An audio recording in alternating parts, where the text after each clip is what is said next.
नमस्कार बहिणींनो, महाराष्ट्रातील तमाम अंगणवाडी सेविका आणि मदतनीस यांचा ऊर भरून येईल. त्यांना अभिमान वाटेल. त्यांची छाती फुगून 56 इंचाची होईल अशी इतकी गोड बातमी, इतकी गुड न्यूज तुम्हा सर्वांसाठी घेऊन आलेलो आहे.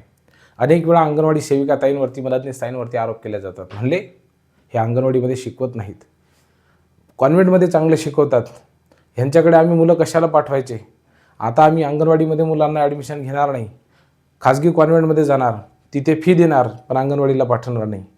त्या सगळ्यांच्या जोरदार कानाखाली वाजेल आणि त्याचा आवाज सगळ्या महाराष्ट्रामध्ये घुमेल अशा पद्धतीची एक घटना घडलेली आहे. इतकी सुंदर गोड बातमी की ज्यामुळं प्रत्येक अंगणवाडी सेविकाला स्वतःवरती अभिमान येईल, गर्व वाटायला लागेल, प्रचंड आनंद होईल अशी बातमी तुम्हा सर्वांसाठी, अंगणवाडी सेविका ताईंसाठी आणि मदतनीस ताईंसाठी घेऊन आलेलो आहे. बहिणींनो, जर आमच्या अंगणवाडी सेविका ताईने ठरवलं तर ती काय करू शकत नाही याचं मूर्तिमंत उदाहरण मी तुम्हाला देणार आहे. कारण की आमच्या अंगणवाडी सेविका ताईचे 3 मुलं, 3ही शासकीय नोकरीमध्ये लागलेले आहेत आणि साध्यासुध्या पोस्टवर नाही, अतिशय चांगल्या पोस्टवरती.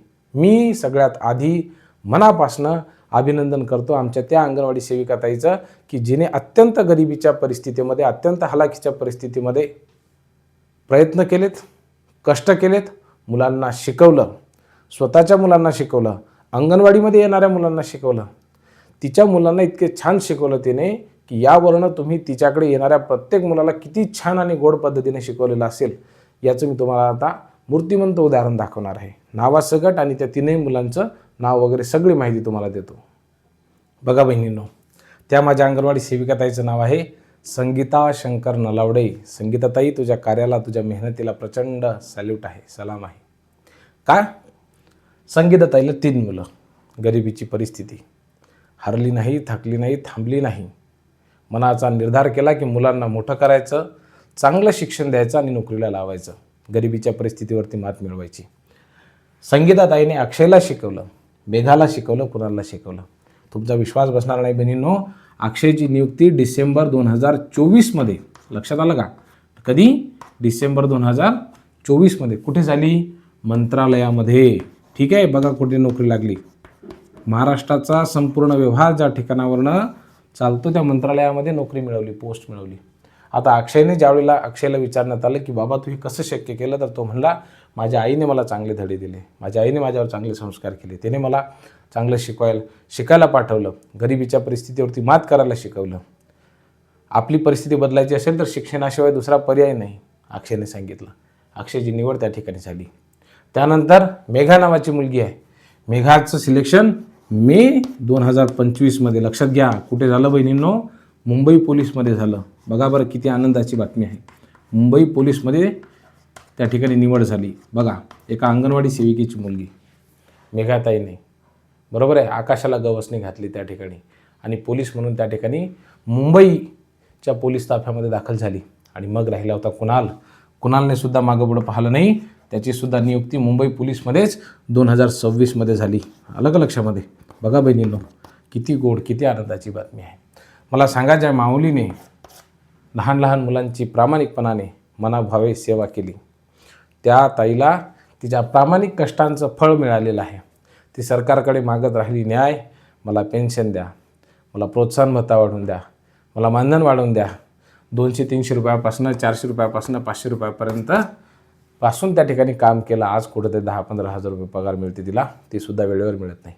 केंद्राचं मानधन वेगळं, राज्याचं वेगळं, प्रोत्साहन भत्ता वेगळा, जीवनामधला संघर्ष वेगळा. थांबली नाही. संगीताताई, तुझं मनापासून अभिनंदन. आमच्या सर्व अंगणवाडी सेविकाताई आणि मदतनीस ताईंना तुझा खूप अभिमान आहे.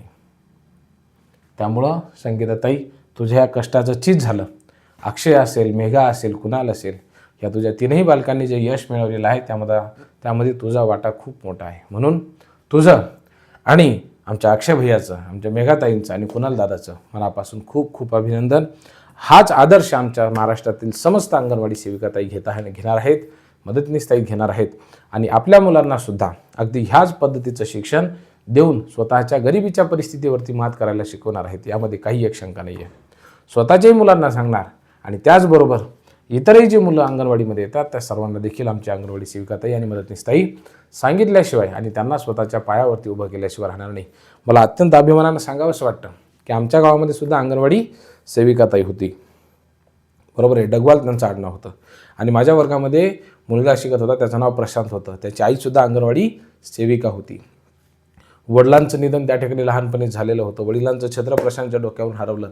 संपूर्णच्या संपूर्ण जबाबदारी आमच्या डगवालताईंवरती आलेली होती. कुटुंबाची जबाबदारी अंगणवाडी सेविकाताई.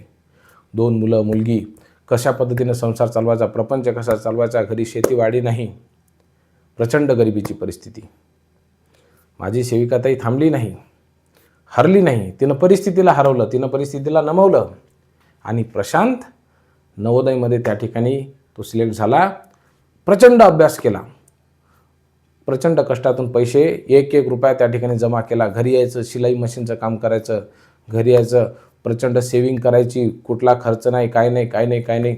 पदरमोड त्या ठिकाणी मायमाऊलीने केली. डगवालताईंनी आमच्या 2ही मुलं, एक मुलगा मुंबई पोलीसमध्ये आहे, मोठा दादा, आणि प्रशांतसुद्धा तुमचा विश्वास बसणार नाही PSI झाला, पोलीस उपनिरीक्षक. हे कशामुळे शक्य आहे? हे मेहनतीमुळे शक्य आहे. हे कशामुळे शक्य आहे? हे प्रामाणिक प्रयत्नामुळे शक्य आहे. आणि हे कशामुळे शक्य आहे? तर लहान लहान मुलांना चांगलं शिकवून त्यांचा जो आशीर्वाद मिळतो त्याच्यामधनं हे शक्य आहे. म्हणून सगळ्या अंगणवाडी सेविकाताईंचं आणि मदतनीसताईंचं हाच आपला प्रामाणिकपणा. निश्चितपणानं सरकार पेन्शन आज न उद्या देईल, सरकार मानधनवाढ आज न उद्या करेल, परंतु तुम्ही जे प्रामाणिक प्रयत्न करता हे त्याचं रूप आहे. तुम्ही जे प्रामाणिक प्रयत्न करता हे त्याचं फळ आहे. ठीक आहे का नाही? भगवान देत आहे तो छप्पर फाड के देत आहे असं आपण म्हणतो की नाही? तर आमची अंगणवाडी सेविकाताईसुद्धा जब लेती आहे तो छप्पर फाड के लेती आहे असं म्हणायला काही हरकत नाही. म्हणून तुझ्या कष्टांना, तुझ्या प्रामाणिक तळमळीनं केलेल्या कार्याला आमचा सॅल्यूट आहे, सलाम आहे. बहिणींनो, अशाच पद्धतीची कामगिरी तुमच्या हातून आगामी काळामध्ये होत राहू आणि लहान लहान मुलांना अतिशय चांगलं शिक्षण, प्रामाणिकपणाचं शिक्षण, कॉन्व्हेंटमध्ये मिळतं तसंच शिक्षण आहारासोबत देऊ, लसीकरणासोबत देऊ, स्तनदा माता, गर्भवती माता, किशोरवयीन मुली ह्यांना संगोपन, त्यांना समन्वय करत, त्यांना समुपदेशन करत सुद्धा डेफिनेटली करू. याबद्दल अंगणवाडी सेविकाताईच्या मनामध्ये शंका नाही, अजिबात नाही. शंका घेणाऱ्यांनी घेत राहावी.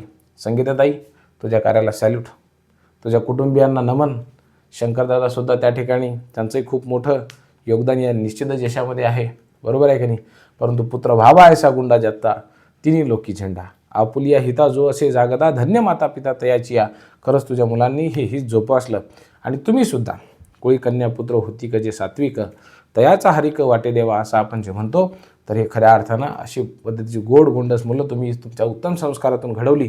अशाच पद्धतीनं गोड संस्कारी मुलं ही आमच्या अंगणवाडी सेविकाताई संपूर्ण महाराष्ट्रामध्ये घडवतील आणि त्यांचं नाव लौकिक होईल अशा पद्धतीची शुभेच्छा व्यक्त करतो.